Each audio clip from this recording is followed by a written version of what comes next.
decidit venir a la presentació d'aquest meu darrer llibre, un llibre una mica diferent, com ara intentarem explicar, o no tant, i sobretot també el Jordi Llavina, bon amic, líric molt fi i orador brillant, que no ha dubtat a acompanyar-me en aquesta mena de bateig del nou llibre. I també, no cal dir-ho, el Casino de Vic, que ens ha acollit aquest vespre de dimecres, primer dimecres de febrer, una mica fred, però que ja toca. Doncs tot seguit, Jordi, tu mateix pots començar. Digues el que hagis de dir. Sense cap mena de recança. Gràcies, Antoni. Bon dia a tothom. Jo sempre dic bon dia, l'altre dia també ho devia dir, no? Perquè vinc molt sovint aquí a Vic i com que Coromines deia que havíem de dir bon dia fins l'hora d'anar a dormir, que llavors ja es podia dir bona nit. Tot això de bona tarda i bon vespre, tot això són invents moderns. I per tant, bon dia. Jo estic molt content perquè l'Antoni és un autor que segueixo des de fa molts anys. De fet, des que vas començar a publicar els primers llibres, les primeres novel·les. T'havia entrevistat quan feia aquell programa de ràdio a Catalunya Cultura. Hem mantingut el contacte més esporàdic, més escadusser, però ens hem anat veient de tant en tant. Un dia, atzarosament, vau venir a Vilafranca i ens vam trobar. I per tant, és una presència contínua que podem estar mesos sense saber res l'un de l'altre, però que en pic un dels dos publica un llibre i hi ha alguna cosa que fa que reprenguem el contacte. Ja tenia clar que l'Antoni era una institució, però ara em queda clar de totes, perquè mira que n'he arribat a presentar de llibres al llarg dels últims 30 anys, però em fa l'efecte que tanta gent aplegada en una presentació, no sé si n'havia vist mai tanta. Vull dir que enhorabona perquè es nota que ets una bona persona i un gran professor i naturalment un escriptor brillant. Mireu, fa molta gràcia perquè aquest llibre, que és un recull de contes, de 12 contes, per tant és gairebé com un conte per mes, és un llibre que juga molt també amb això que ara en diuen, no sé com en diuen, l'autoficció. És a dir, hi ha ficció naturalment perquè les circumstàncies, els pretextos, les anècdotes molt sovint són inventades o són fruit de la conjunció de diverses coses que han passat i de la invenció, però hi ha sempre algun personatge que penses, ostres, el cor d'aquest personatge, la mirada d'aquest personatge s'assemblen molt a les d'Antoni. Tot i que jo tampoc no conec tant per dir-ho, però hi ha casos en què molt palmàriament, molt palesament, es nota que aquí hi ha un efecte una mica de mirall. Per exemple, l'últim conte, no és pas que vulgui començar per l'últim d'una manera ociosa, però sí que m'agradaria dir-ne alguna cosa. L'últim conte és un conte molt curiós perquè es titula El portaveu i fa allò que ell, que ha estat professor de llengües clàssiques durant tants anys als instituts, aquell recurs que es diu la captatio benevolentiae o benevolentiae. Això què vol dir? La captació de la benevolència. Molt sovint els autors clàssics, principalment els romans, al començament d'un discurs, al començament d'un llibre, dedicaven unes quantes línies, unes quantes ratlles a fer-se agradar pel lector potencial o per la lectora potencial. Això vol dir que abans de començar la matèria del llibre, doncs bé, no us penseu, generalment sempre amb allò que els anglesos en diuen el to self-deprecating, és a dir, donant-se de poca cosa. Bé, jo no us espereu gran cosa amb aquest llibre, jo he fet el que he pogut, bonament el que he pogut, i això era la captació de la benevolència, és a dir, fer-se simpàtic al lector per després tota la ciència i tota la literatura poder-los conquerir el cor.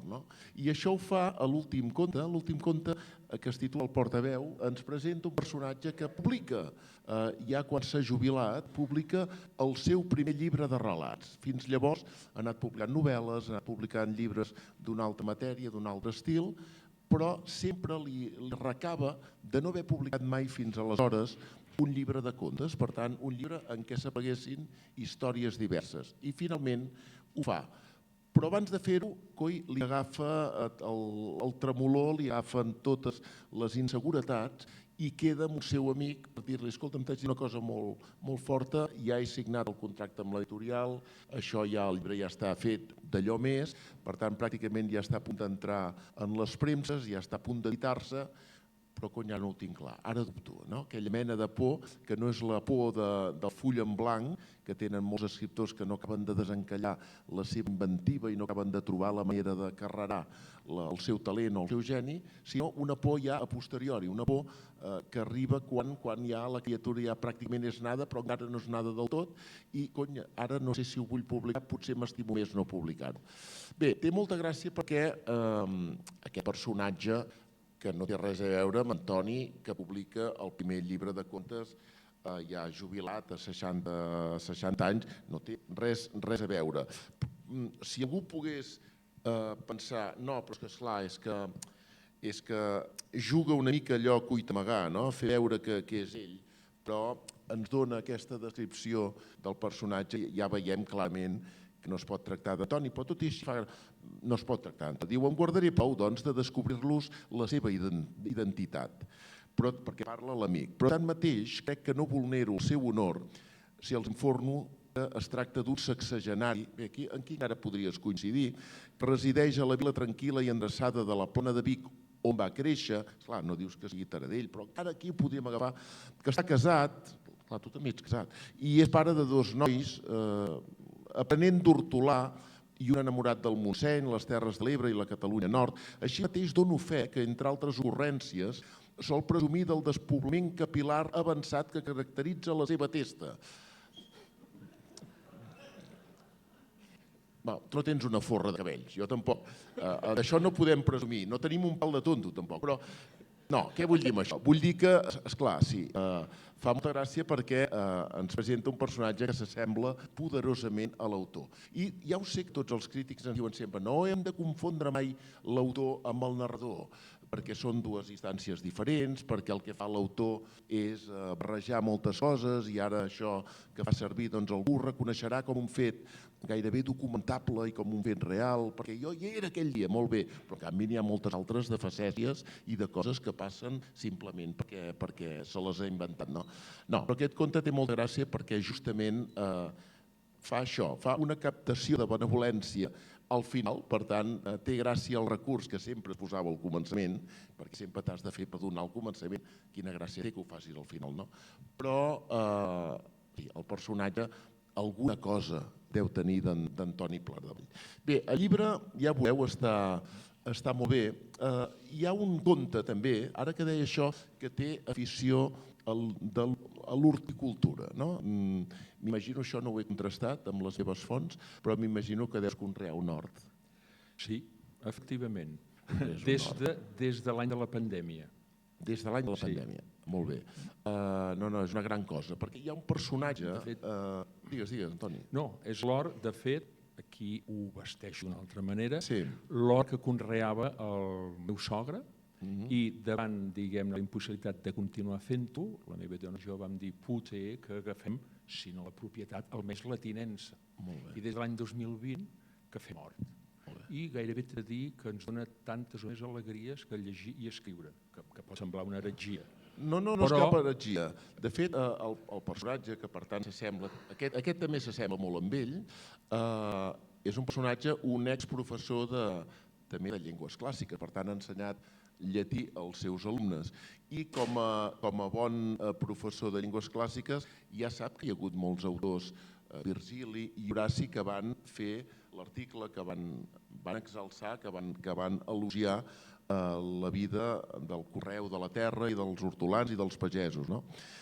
Sentia el batec i la respiració de la terra tendra, lleugerament humida, que emergia, rescatada del subsol en companyia dels cucs sorpresos violentament, que sense casa es bellugaven erràtics, al ritme de l'eina que imposava el seu reialme intransigent i irrevocable, ens diu això, el personatge. Doncs bé, hi ha un moment en què aquest personatge li foten, algú li ha furtat un pebrot vermell enorme i dues albergínies negres molt llargues i gruixudes. I l'home hi pateix cosa de no dir, perquè no pot comportar que naturalment algú hagi pres allò que no li pertanyia. És gairebé com si l'enfrontessin a una imatge molt domèstica, si voleu, però una imatge del mal, no? I el personatge és una persona íntegra que ha començat a conrear aquest hort, que en el seu cas és son pare, que ja no el pot fer treballar, i ell s'encarrega i els primers exemplars esponerosos que conrea va i li foten, no? Algun cara girat li fot això. I l'home hi passa molta pena i intenta parlar-ne amb el seu pare, per tant, l'antic propietari d'aquell llort, que el pare, el vell, li diu, no passa res, home, no passa res, tampoc no t'hi facis tanta mala sang, etc. Però hi ha una cosa en aquest conte que, en un article que vaig fer, que sortirà al diari Ara, em va semblar molt significativa.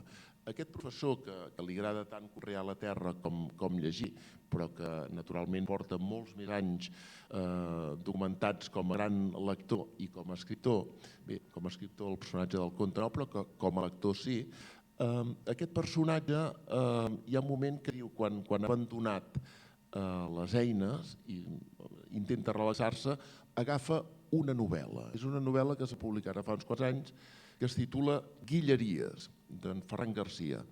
I diu, malgrat l'interès de les peripècies esperpèntiques que viuen els personatges desaforats de l'obra, no s'hi concentra perquè només pensa en aquell pebrot que li han furtat i en aquelles albergines. Jo ho entenc també, això. Vull dir, a mi, si em fotessin això, jo passaria unes quantes nits sense dormir.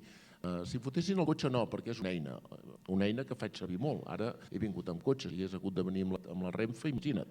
Però el cotxe penses, bueno, és una eina, algú farà un ús. Però esclar, que et fotin un pebrot vermell i... És que eren les peces majors. Esclar, que havia de collir l'endemà, cosa que no va ser possible. O sigui, si hagués triat almenys peces de mida petita, cosa que hi has de demanar, o almenys mitjana, potser no m'hi haurien fet tant, però realment me les devia tenir ullades. Sí, però els lladres a l'època dels euros, peces petites, pessetes, ja no en cobren. Per tant, és normal que ho facin d'aquesta manera. Bé, sí com vulgui. Agafa aquesta novel·la i no s'hi concentra, perquè diu, malgrat l'interès, a mi això em sembla molt irònic, malgrat l'interès de les peripècies esperpèntiques que viuen els personatges desaforats de l'obra. Aquest llibre de contes, com tota la literatura d'Antoni Pla de Vall, té un to, diguem-ne, eminentment realista i psicològic, però realista. Per tant, esperpètiques i desaforades són dos adjectius que no quadren gens, justament amb la literatura que em sembla que defensa Antoni i que, per tant, i que per això també m'agrada tant a mi, perquè no té aquest punt esperpèntic. És a dir, un pot fer una literatura esperpèntica, em sembla molt bé, però no és la que ens envesca, la que ens agrada més, em sembla, a ell i a mi. Tot el que hi ha en aquests contes té a veure amb la vida real. Sembla que hi passin poques coses, però en realitat n'hi passen moltes, i moltes d'aquestes coses que passen en la ment, en el cor, anava a dir, dels personatges. De tant en tant, el narrador, la lletra del narrador, que és el que s'anomena la lletra rodona, la lletra normal, de tant en tant hi ha una frase, hi ha un petit fragment en cursiva. Aquests fragments en cursiva són la veu, ja perdo els papers, la veu dels personatges, mentre no perdi Oremos, la veu dels personatges que van dient alguna cosa i que per tant s'entreteixeix, es va barrejant amb la veu del narrador. Això té molta gràcia perquè ens dona una perspectiva una mica més àmplia sobre el fet descrit. Per exemple, el primer conte, La màquina de segar vermella, parla del desig adolescent d'una colla de gent jove, una petita ciutat, o no tan petita, un pic de fa un temps, perquè de fet molts d'aquests contes són bastant intemporals, però podien haver passat perfectament fa 30-40 anys. I aquest conte parla del desig d'una d'aquestes noies, diguem-ne, pijetes, una noia de casa bona, li agrada vestir bé, de marquetes, per un noi que és pagès. Però té molta gràcia. Hi ha un conte que es diu Canvi de menú, en el qual, si vols anar dient alguna cosa, pots dir, total, ets l'autor. Soc jo l'impostor. Soc jo l'impostor. Després ja ho diràs.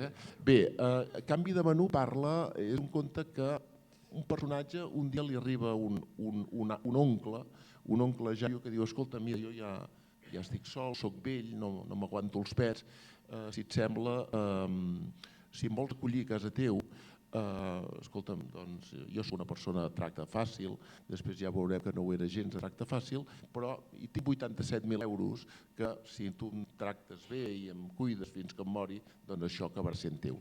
I veureu com acaba. Però és allò, la cura dels altres, però la cura dels altres quan hi ha de l'altre en qüestió n'acabes ben bé fins al capdamunt. Hi ha una sèrie de circumstàncies.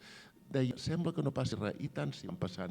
És a dir, les crisis que van descrivint aquests contes es van produint per superposició de materials. Sembla aparentment que no hi hagi d'haver cap motiu d'alarma, de crisi, que no hagin de saltar les alarmes. Caram, si salten les alarmes i salten, diguem-ne, enfervorides i amb tot el xiscle possible. Doncs bé, hi ha un altre conte que es titula 17 pessetes, que és brinat per una entrevista que li han fet al diari Ara, que també és una cosa que ell ha literaturitzat però que va viure quan era molt jovenet, de 17 anys. Jo ara li he ensenyat una cosa, Antoni, que és... Abans la Renfe hi havia aquests bitllets grocs, sembla la targeta groga que mostren els àrbitres. I jo un dia, remenant papers per allà a casa, em va caure d'un llibre aquest bitllet i em va fer gràcia. I avui l'he volgut portar perquè justament aquest conte parla d'una cosa que hem fet tota la canalla dels anys 60. Ell ets tu del 62, oi? 61. Jo soc del 68, però som de la mateixa gatinada, no? Jo també vaig estudiar, jo soc d'un poble que es diu Gelida, ara infaustament conegut per aquest accident de tren. Jo anava a estudiar a Sant Sadurní o a Vilafranca i agafava el tren, la Renfe.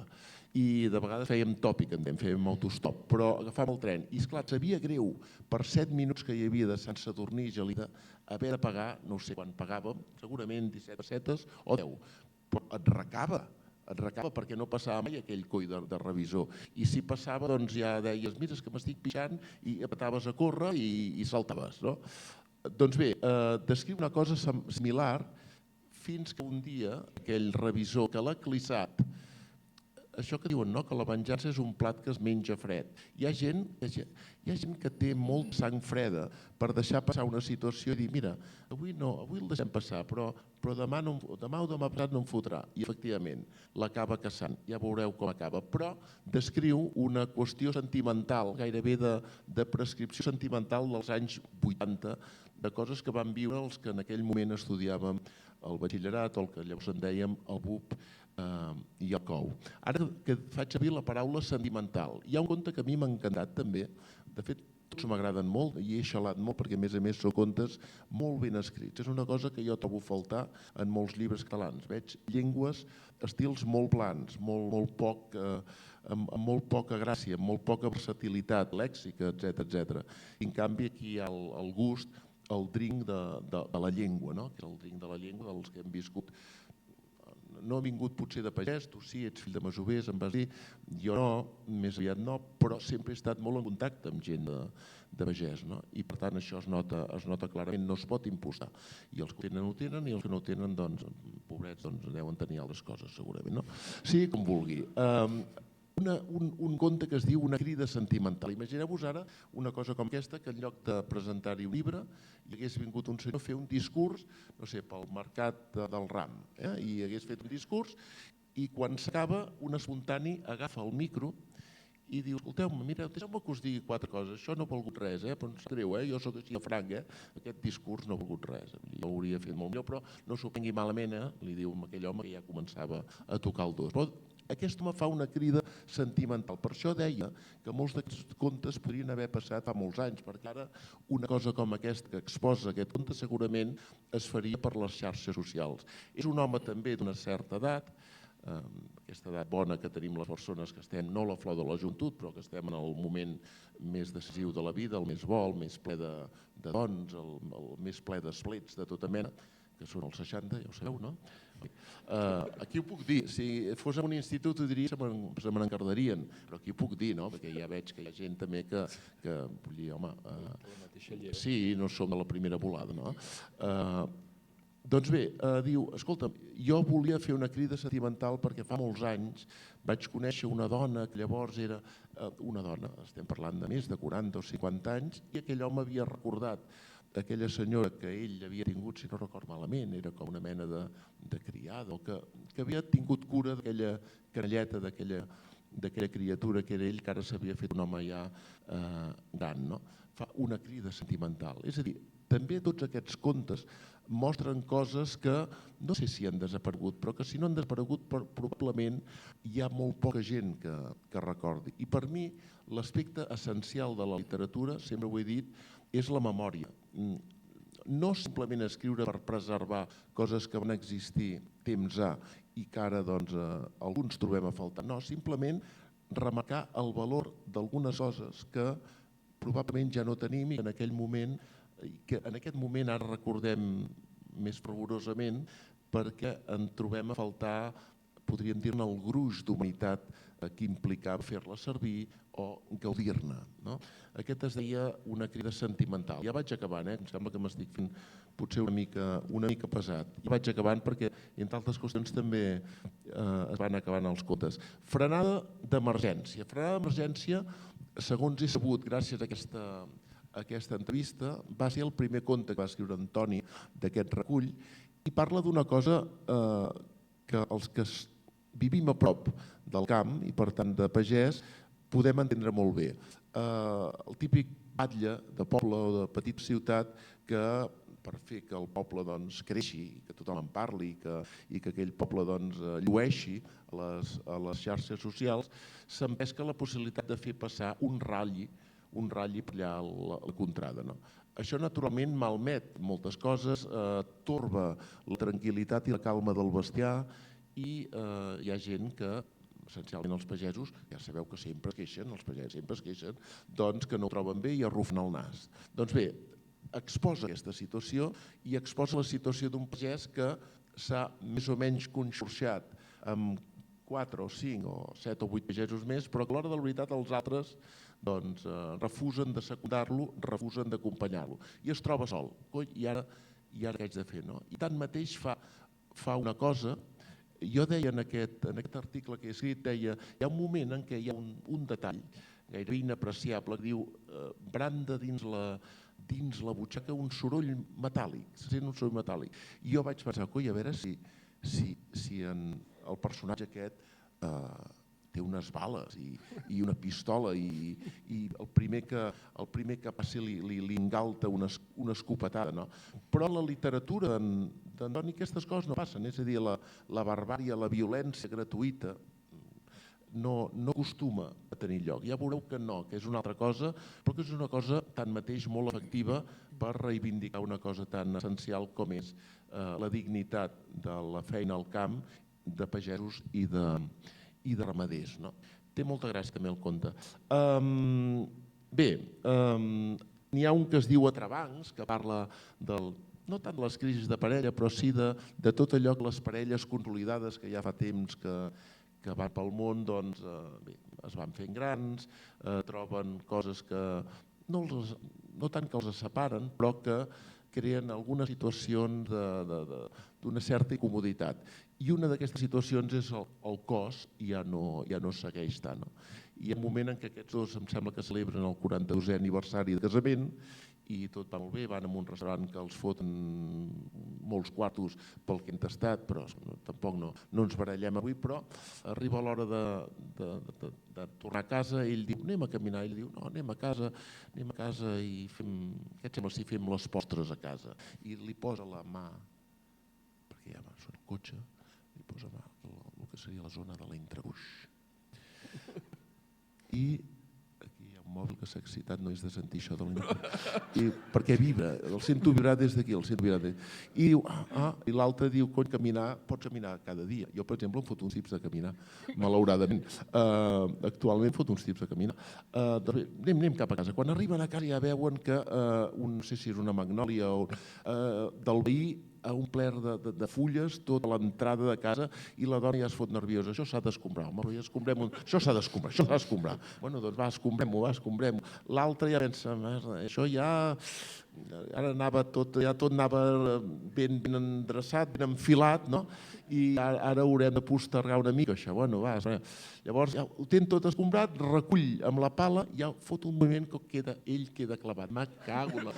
I diu, putes fulles, les putes fulles, em perdó de l'expressió.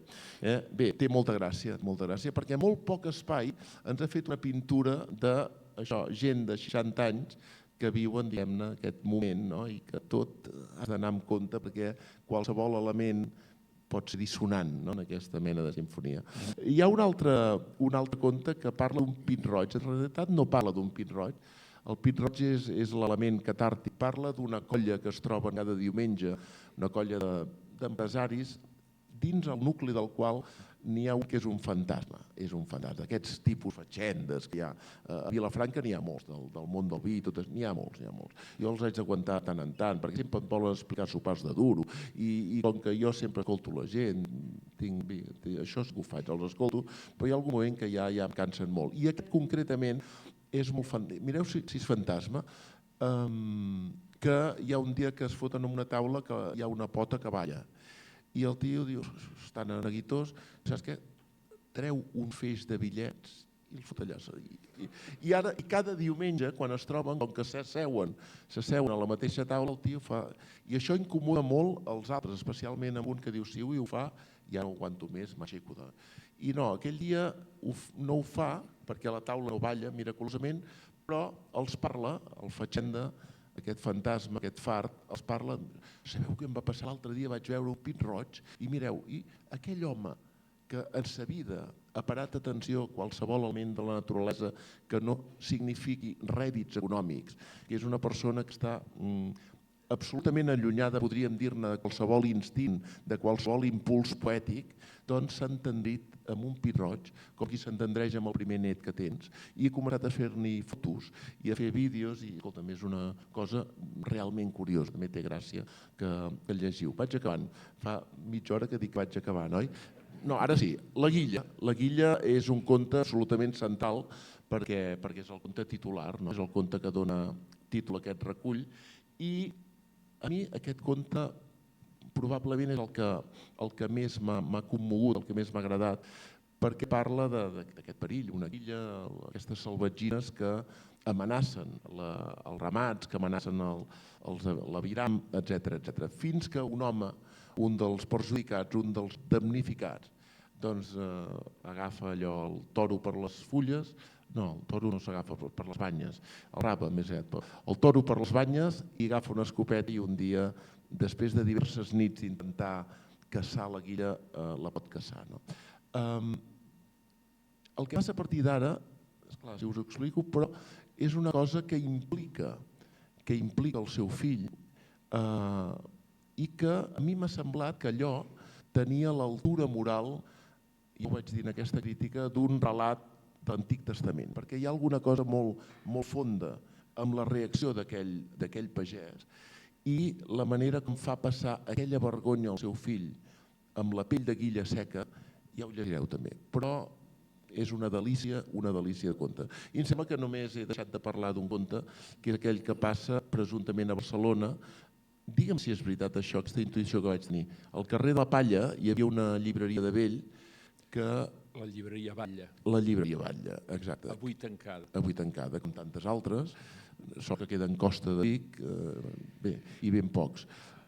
I allà hi havia un home, que era el regent, el propietari d'aquella llibreria, i tenia un personatge molt curiós, amb un ull, era mig guenyo, i un home que no acabava de tirar-ne cap a la borrassa, que deia la meva àvia de la Selva del Camp, vull dir que no, però que era un vigilant, pobre de tu que intentessis sostreure un d'aquells llibres de la llibreria perquè t'hauria caigut al damunt, no pas tot el pes de la llei, sinó el pes d'aquell home que a més era un volum, diguem-ne, d'upa.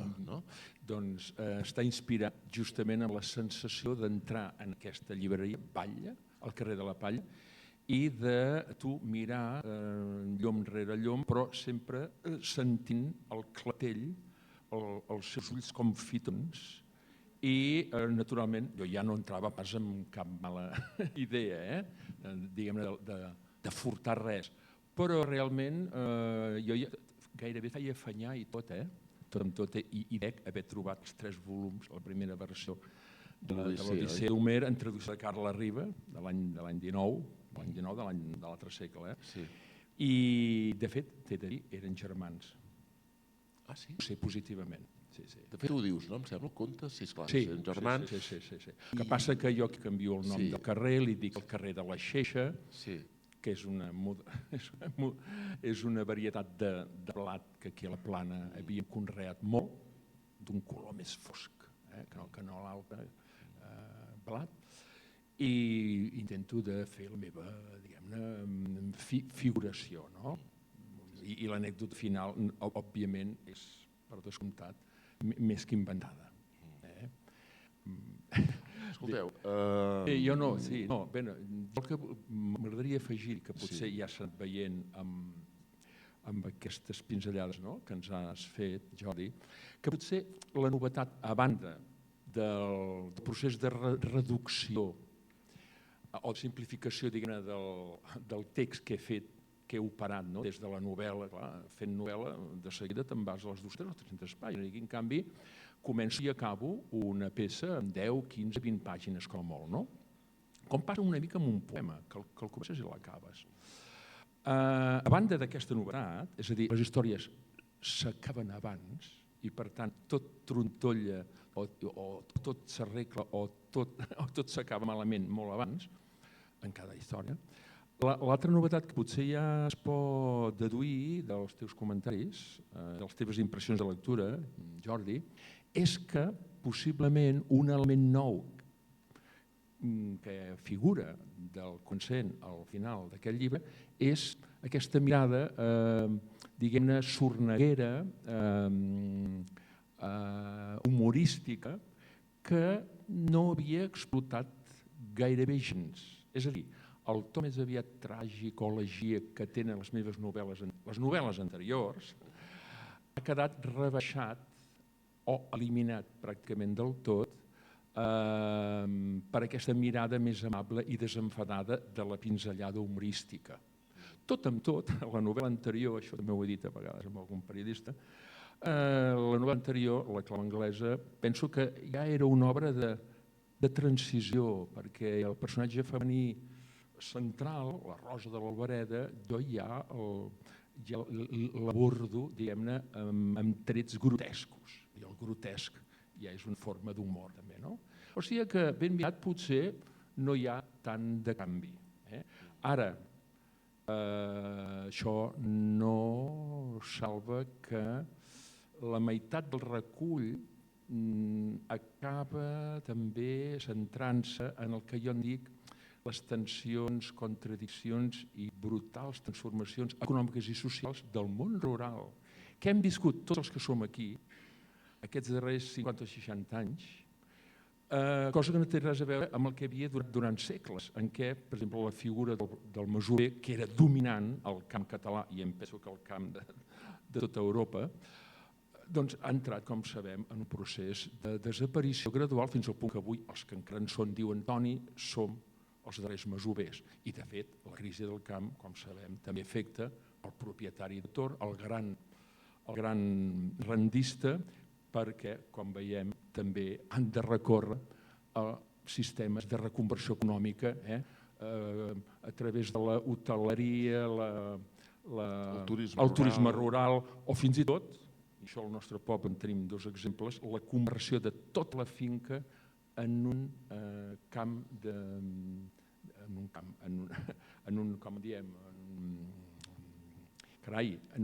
golf. Camp de golf o de mig empat, que és la versió, diguem-ne, més suau. Això Taradell, ja no sé el que és el país en general. Per tant, jo destacaria aquesta mirada més sorneguera. De fet, la citació inicial és una línia de Pere Calders, no? Ja ens posa sobre la pista i ja ens prepara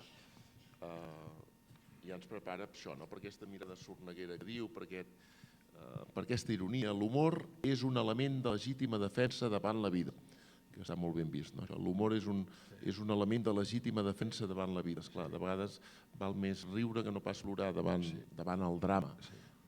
Però com ja has indicat, els personatges sembla que no, però els passen coses doloroses o gairebé doloroses. El que passa que el tractament, la mirada, és més irònica i més desenfadada. I tu deies, aquí la diferència és que una novel·la de seguida te'n vas a les 200-300 pàgines, aquí la història comença i acaba. Sí que és veritat, però allò que en diuen, de vegades la gent està blandariada. A veure, però els finals com són?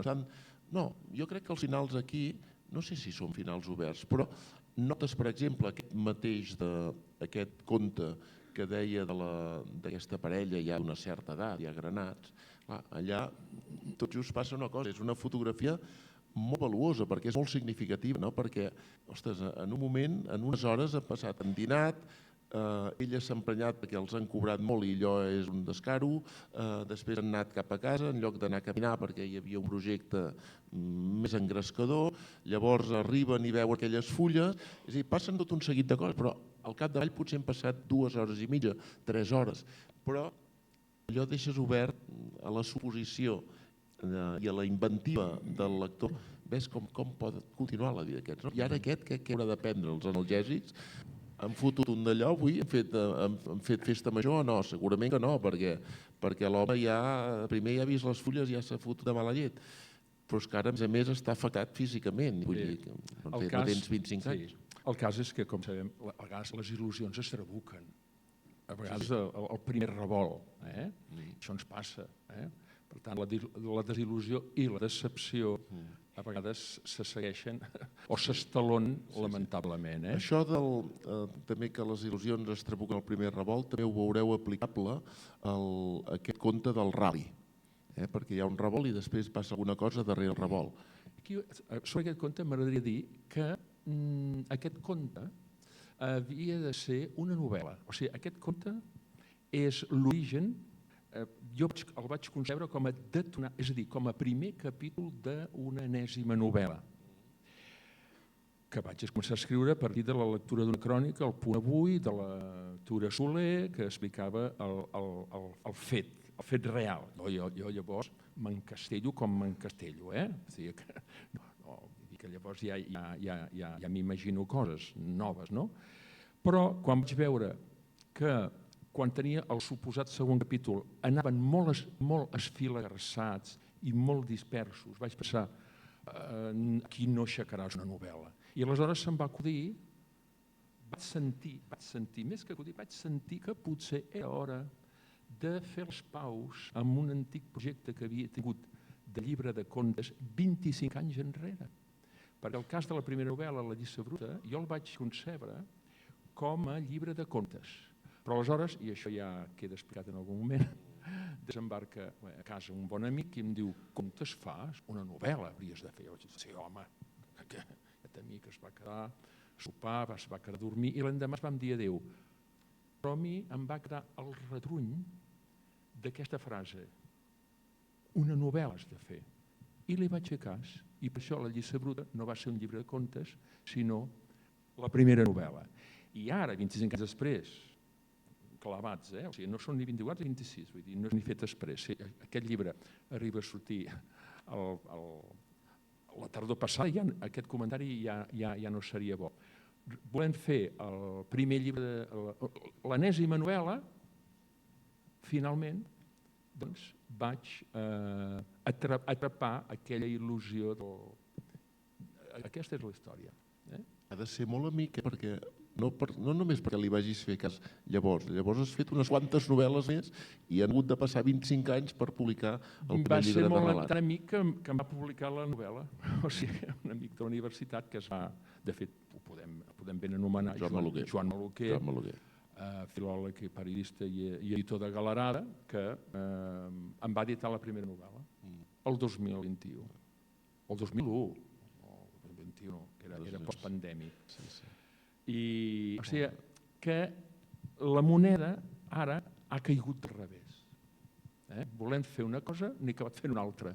No sé si us passa a vosaltres que comenceu una cosa i al final n'acabeu fent una altra.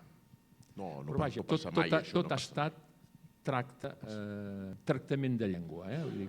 Mireu, potser per acabar ja, i si la gent vol dir-hi alguna cosa, deixeu-me que llegeixi un fragment del conte aquest de la Guilla. Diu: la Guilla, al cap de 3 segons mal comptats, va sortir del galliner pel forat maleït, amb la cua estarrufada com una escombra de brucs, i la víctima malferida, penjada a la boca, que encara es valutava una mica les ales, i un cop va veure la taca fosca en moviment a tocar de la porta ferrissa de la lliça, va prémer el gallet 2 cops seguits. Estava, però, tan desentrenat o dormit, potser una mica de cada cosa, que va fallar totes 2 vegades i l'animal va esquillar-se il·lès cantonada enllà del femer. Li va fer tanta ràbia que hauria llançat l'escopeta daltabaix de la lliça. Aquell dia no es va pas asseure a taula per dinar sense haver apedaçat abans, amb unes quantes passades de filferro, l'esvoranc malastruc del galliner. És que és molt ben escrit. Vull dir, més enllà de... Jo crec que la principal gràcia també de la literatura, a part d'abordar com a tema la memòria, és que estigui ben escrit. És a dir, que pensis, això la intel·ligència artificial no farà mai d'aquesta manera, perquè és el segell inconfusible de l'estil d'Henri Pla de Vall. Vull dir que... Jo he intentat, com ja hem parlat de vegades, Jordi, de mimar la llengua, és a dir, de passar-me hores a l'obrador de la llengua.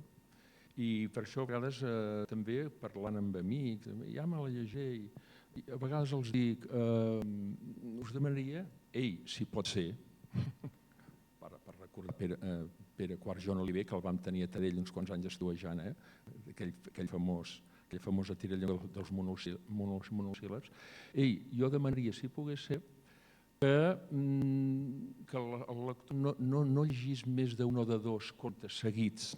És a dir, que no corregués, perquè soc defensor de la lectura lenta i reposada, que et permet de mesurar, si vas a poc, tu pots mesurar el que podem dir-ne el pes, el sentit, no cal dir-ho, i la música de les paraules. I fins i tot potser d'abandonar-te el pessigolleig gairebé diria de cada síl·laba. De cada síl·laba. Perquè, de fet, una lectura ràpida, veiem, clar, hi passes molt per amunt. I d'aquesta manera jo penso que pots fer-te més el càrrec de les facècies i peripècies que viuen els personatges i fins i tot et pot procurar un rastre més llarg. És a dir, el plaer pot durar una mica més d'estona, no? Bé, potser perquè m'agrada d'entretenir-me i potser perquè per la meva formació, llegir els autors clàssics grecollatins, és que no hi pots córrer. No hi pots córrer perquè és que et pots estimar, diguem, el primer rol, no? I jo encara recomanaria que es fes aquesta lectura reposada i en veu alta. És a dir, que a mi m'agrada llegir en veu alta. Jo, per exemple, cada dia els meus alumnes a Vilafranca, el primer que fem a les fosques, abaixo les persianes, els llegeixo 10 minuts. Cada dia. O sigui, ja hi estan acostumats, fot molts anys que ho faig. I n'hi ha que escolten, n'hi ha que no, n'hi ha que... Però crec que alguna cosa els queda. I crec que va bé, perquè molts d'aquests nanos pobrets no els han llegit mai. La immensa majoria no els han llegit. O sigui, els seus pares, a l'hora d'anar a dormir, quan els escoltaven, no... Jordi, m'agrada que digues que foten el gat. I per tant, penso, algú, d'on dir aquest pobre gallo ara ens llegeix, mira, doncs alguna cosa tindran. Doncs mira, estàs dient una cosa que a mi em recorda un curs aquí a Vic, quan fèiem batxillerat, just abans d'enfilar-me al tren i trobar-me amb aquell revisor, en rabiut, un professor de llengua que m'agrada esmentar, Josep Fornols, que ens va llegir tota la novel·la Solitud de Víctor Català. Com que era llarga, la novel·la ens llegia un quart en aquest cas. I aleshores ens comentava, veieu la descripció del paisatge. I jo diria que és el que al capdavall haurien de fer tots els professors de literatura. Més que explicar gaire gramàtica, llegir, perquè al final és llegint que tu acabes entenent i comprenent les entranyes de la llengua. Perquè la lectura, per mi, és la millor immersió en la llengua i, per tant, en la literatura. Doncs mira, Solitud l'he llegida amb els alumnes, però els alumnes de batxillerat, amb els petits no els l'he llegida mai, però em dones una bona idea perquè, a més de tant en tant hi ha algun que se m'adorm, que segur com és el millor que pot ser, perquè els que toquen els ous, els que burxen són molt emprenedors, però el que se t'adorm, però com que a més vaig passejant per l'aula, Solitud podria acostar-me al que dorm i allò que diu, raïna dret! Sí. Fotria un salt, saps? Fotria un salt el desvetllaria de cop. Aquests ossos corcats d'aquell jai. No, la música. És que a vegades pot semblar exagerat, però és que realment ens les sabem amb una música verbal i amb una pinzellada. En el fons és una pintura. Perdoneu la deformació professional, però l'art poètica d'Horaci comença justament a pintura poesis. Tal com la pintura, la poesia és. En el fons és gaudir de l'edifici verbal d'aquesta pintura, d'aquesta obra que s'ha aixecat amb paraules. Si pot ser ben posades, cadascuna al seu lloc. Sí, pot ser.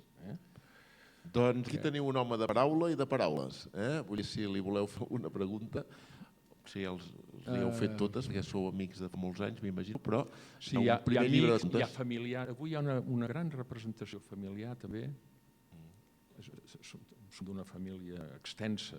Brancuda, molt bé. Si algú vol demanar alguna cosa...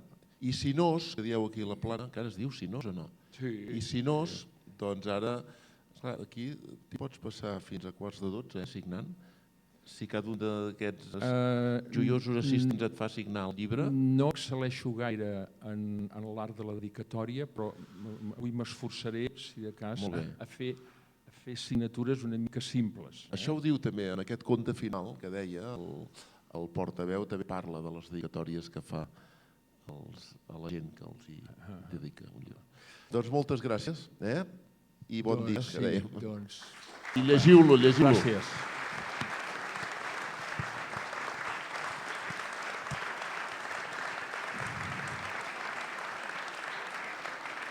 Doncs moltes gràcies a tothom per haver vingut i a tu, Jordi, no cal dir-ho, per la benevolència de les teves paraules, per l'amabilitat.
Portava quasi 50. L'hem d'anar caçant.